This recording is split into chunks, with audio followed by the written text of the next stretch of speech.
Welcome, and thank you for joining for another whiskey review. Today, we're going to take a look at the Kilkerran 16-year-old 2023 release, 46% ABV. Dustin, everyone is labeled as Kilkerran haters. And they've told us this one we have to try. This one we have to try. So, look, you may call us haters, but every time you say you got to get this one, we at least go through the effort of getting that one. And it's not easy or cheap. No, it's a $150 bottle, man. Yeah, it's not pleasant getting these bottles. Like, let's put this into perspective, Mike. This costs the same as a Springbank 15. Yeah, which we'll also review, the 2023. So, we're pouring a little heavy today, Mike. Let's Pouring you heavy, my friend. let's bring it down a little bit as we're not going to be sober at the end of these reviews. Good complaint, Dustin. All right. Ex-bourbon, ex-sherry, Dustin, correct? Yeah, I think I looked it up. It's pretty low on the sherry. I don't think this one has any fancy, like, touch of wine glass, which I know a few have done. So, pretty basic. One thing, if you're looking for these, I think they changed the age year to that, like, kind of baby blue. Carolina blue. Which is it's even lighter. It's harder to read. But as you know, Dustin, that's the best color that got created. Light blue is incredible. It's a good color. I know you're a Kentucky fan. I'm not a North Carolina fan, but I've said it before. It's a good color. It's a great color. It's a great color for tan people, pale people. It works in a lot of ways. You're right. All right, so Kilkerran 16. Here we go again. Let's try to find Kilkerran we like. It's the third one we've reviewed. Now, I did like a Kilkerran 16. The one Kilkerran I liked really was a 16. Sherry, way back in the day. That was the 15-year single cask. Forgive me, 15. Yeah. Single cask. U.S. only, 240 bottles. As you know, we bought 3. Yes. My point is, last time I liked one, it was a similar age statement. Yeah, I mean, I've enjoyed some of the early 12s as well, but we've not brought those because I bought those a long time ago. But anyway, this is actually really nice on the nose. I did not like the 12s. I don't think you had one of the older ones. When they were in the little skinny bottles that were taller. I have. All right, so Dustin, look. I'm not recognizing anything here that is Kilkerran. Sweet, light, fruity notes, no funk. See, this is bringing me back to the old 12s. This is back to where they were much cleaner. Whatever the Kilkerran peat they're using has not been the most pleasant, is kind of what I'm guessing is what's caused all the issues with recent releases. Smooth, light, almost cooling peat. Almost an Ardbeg cooling peat in the nosing instead of the palate profile. I mean, this comes off almost as unpeated. I mean, there is a little bit of that, like, slight Kilkerran sort of. I almost think of it as like a nutty peatiness. Earthy, nutty kind of elements. Florida humid peat is what I would like sometimes think of it as. But there's none of that here at all. I mean, there is a slight smoke note in here, but... Yeah, no. To me, I'm really getting, like, just kind of candied apple. Yeah, so light fruit, I would definitely say like a green apple with no tartness. But there is a floral, perfumey note to this. Mm-hmm. Little light lavender, maybe. Yeah, some bath salt kind of thing really going on there for sure. Slight soapiness. Yeah. Something that almost feels... Rub-a-dub-dub. Dare I say, Carolina blue in this. I could definitely see like a very light blueberry kind of thing going on here as well. Yeah. One of my best friends growing up was originally from North Carolina, a huge Tar Heel fan. So he would bring back when they would visit a drink called Carolina Cream Soda. And it was North Carolina branded, light, that Carolina blue can, they just called it Carolina. It was just a generic cream soda. It wasn't anything special. But that color blue can and just like a light cream soda gave like a cooling, and it reminds me of an element of this whiskey. I'm almost getting a little bit of strawberry here. Cooling light mint with lavender and lilac in the background. Very pleasant, very soft.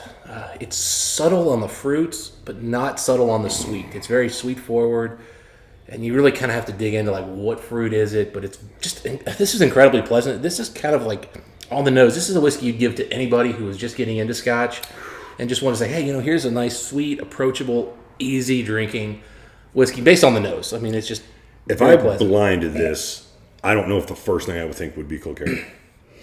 I mean, it's almost like, it's almost in that Balvenie, like, pleasant. It's a little funkier. It doesn't have like that, aged honey kind of thing going on. It's a better malt. It's not as rough of a grain. The grain note's not as rough as, say, a Balvenie, but there is something sort of a Balvenie peat weekish Like a little peat just to complement it, but I'm really getting so little peat here. I mean, if you blind, I would assume this is a Highland. I would go right to like a Highland malt. Generic, kind of basic, sweet, approachable, pleasant. Right. Now some really nice vanillas in the background. The vanilla isn't super aromatic, but it's dense once you get to it. Yeah, just really nice. I would say that's definitely bourbon cask driven. I bet we had some lightly used, if not maybe a first fill bourbon cask in there. Really clean, sharp vanilla bourbon cask maturation whiskey. Been a while since I poured this. I see, man. Damn. You this long till you got it to me? I drank quite a bit of it the first weekend I got it. And you're giving me hassle for how hard I poured this the first time? Come on, Dustin. What are you picking up? My worries were our review. What are you picking up, buddy? So it's much more aggressive on the palate. So the nose is absolutely an entry-level whiskey on the nose. The palate, the peat comes through. The aggressiveness, it's got a little bit of bite. It's got some nice cask effect where you can pick up some aged notes here.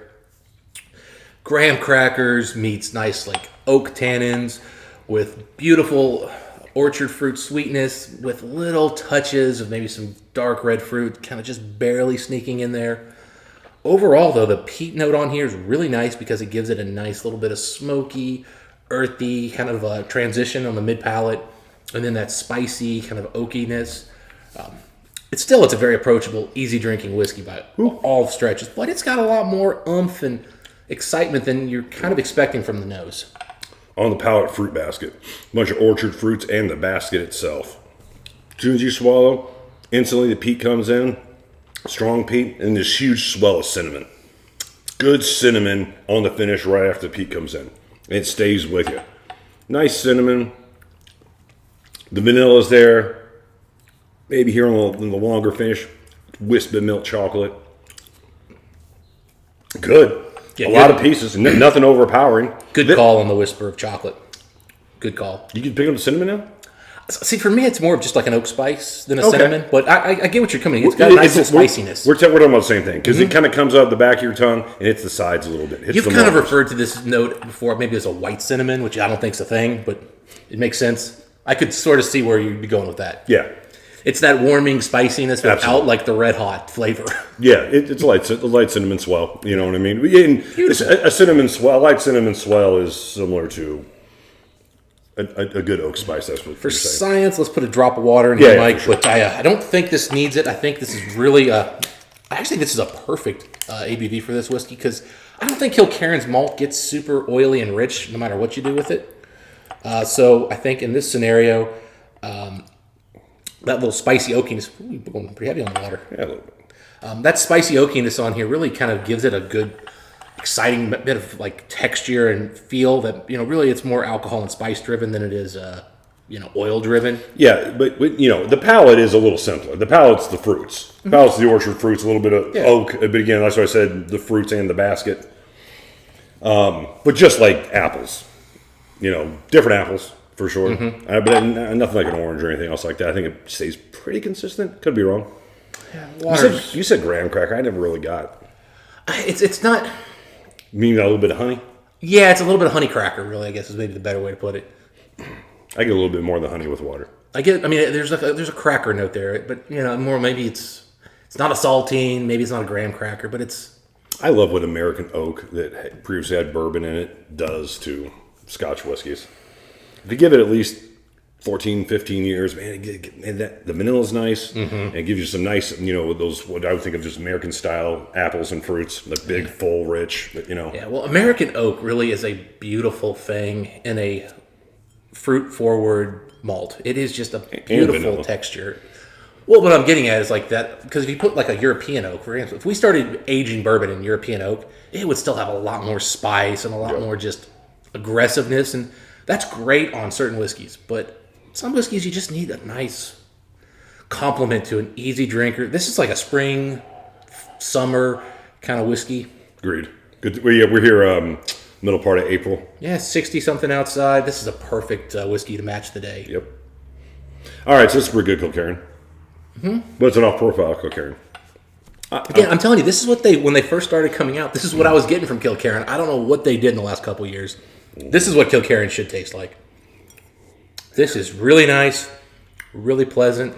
Yeah, so with water, I would say it's more vanilla, and it kind of melts a few of the flavors into kind of a nice fruity bubblegum note. It does have sort of like the oak has transitioned from spicy to more like rich and a little more depth to it. I don't know if it's a better note, but yeah, it held water decently.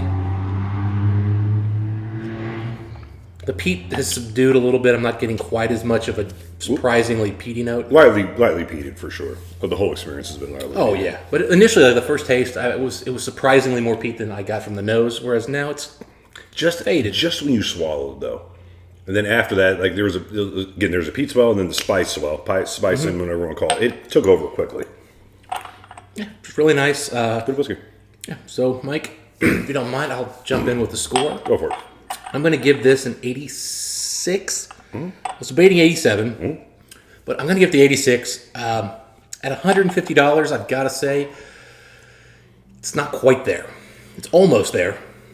And I'm not mad about it. I'm perfectly happy with what I paid at the end of the day. I might continue buying these now based on this, but it's just, there's not even a wow factor here. There's just not enough here that's going to make me want to keep going back this often. But this is like the first pour of the night, just to have something interesting and nice, easy drinker. That's what it is. I'm at an 87. Okay. Slightly higher than you. $150, I'm not hung up that price at all. For $150 is pretty good scotch in today's market. It's not that decent ABV, 46, but you hit on it when you said there's no wow factor. Like there's nothing here that I'm just like, ooh, yeah, I really like that. From the ABV to the mouthfeel to anything. Let's just take mouthfeel with something we didn't touch on a ton. It had an okay mouthfeel. I put in a decent amount of water, but that absolutely tasted completely watered down. Yep. You know what I mean? So it's at 46, you can unravel that whiskey relatively easily, but my point is it didn't hold water very well. I do like some of the initial flavors, but I was more impressed the fact that it was not what I was expecting as far as like some dirty funkiness. And again, I like the perfumey notes sometimes. I think they're nice. I like it a lot on this one. Correct. And it did that pretty well. Aside from that, you actually got me thinking here of going back to an 87 just because the nose is probably an 89. Like the nose was really nice. my first instinct of this before I swallowed it was 89. It was an 89 on the nose neat. It was about an 88, 87 on the palate neat. But when you put water in it, both of those things were diminished greatly, in my opinion. Just to kind of break it apart a little bit, I would say it's like an 84, 85 on the arrival. And then the finish is that 87, 88. The arrival's fairly simple. Like I said, this is a little fruit basket. Yeah. Do you want to taste the alcohol? If you want to transition somebody from like a Balvenie, a Macallan, a Glenlivet into something with a little more earthiness, a little peat, a little bit of extra texture, this would be a great whiskey for that. Somebody's into that higher end whiskey already, but they don't like Isla. They're not ready for like cask strength, punch in the face. This would be a good transition to like. If you're a Kilkerran fan, it's enough off profile that you definitely want to have a couple of these in your collection. Because I know some people are big Kilkerran fans, and for $150, that's not an unrealistic price point to have that done. I still think for the dollar amount, we're talking 87 here. We both said 86, 87. So $150 is a good deal. It's well priced for that style of whiskey. See, I'm more of the. I think it's a reasonable price. I don't think it's a good price. I agree. I disagree. But besides that, we're not talking price. We're just talking strictly about the whiskey. It's good for Kilkerran. For me, then again, I think 150, 87, that's really where I want it. I'm giving it 86, and that's where I'm kind of coming and saying, for me, this is 125, 110. That's where this really should be. Again, like I just said, Mike, I can get a Springbank 15 or I can get a Kilkerran 16 for basically the same price. I mean, you say Springbank and you would instantly think yes, but aside from the 10, the 15 is the worst Springbank. We've really enjoyed the last two we've done, though. We gave them very high scores. And I enjoy this, but I'm not over the moon about either one of the offerings. Yeah, but to me, you get a lot more with that Springbank. You get the first fill sherry notes. You get a lot more like there's no maturation, factor. And you get a better peat note on Springbank. Yep. No matter what. This is like a mix it up kind of whiskey. This is for somebody who's got a deep collection like we do, and you're looking for more whiskeys. And I'm assuming most of the people watching have deep collections. That's why they're watching this. But like if somebody's like, hey, I'm looking for a bottle for $150 for my birthday. I'm not a big spender like you guys are, but $150 is a lot for me. Stay away from this. This is not the one to get. Unless you just really are a Kilkerran fan. I don't disagree with that. So those are our thoughts on this particular whiskey, Dustin. Fun to try. It's a Kilkerran I don't dislike. It's one of the more positive things I can say about it. I know we're going to get killed I'm going to get killed even for an 87, but I know my 86, and like I said, I've enjoyed it. I've drank this down quite a bit. That's what it is, though, in our opinion. Yeah. As far as our simple American palates, based in Ohio. This is a drinking whiskey priced at a Friday sipper. Always remember, some people think about it. If you disagree with us, we're just guys from Ohio. By the way, just throw those comments down in the bottom. We won't be. We do not mind a few hate comments every now and then, guys. We expect it. Yeah, no. When we don't get it, we kind of are like, man, nobody watched. Are they paying attention? Anyway, those are our thoughts on this particular Kilkerran. If you guys had a chance to try the 16-year-old 2023 release, I'd like to know what you guys think. Just until next time, what do we wish the folks? Happy drinking. See you then.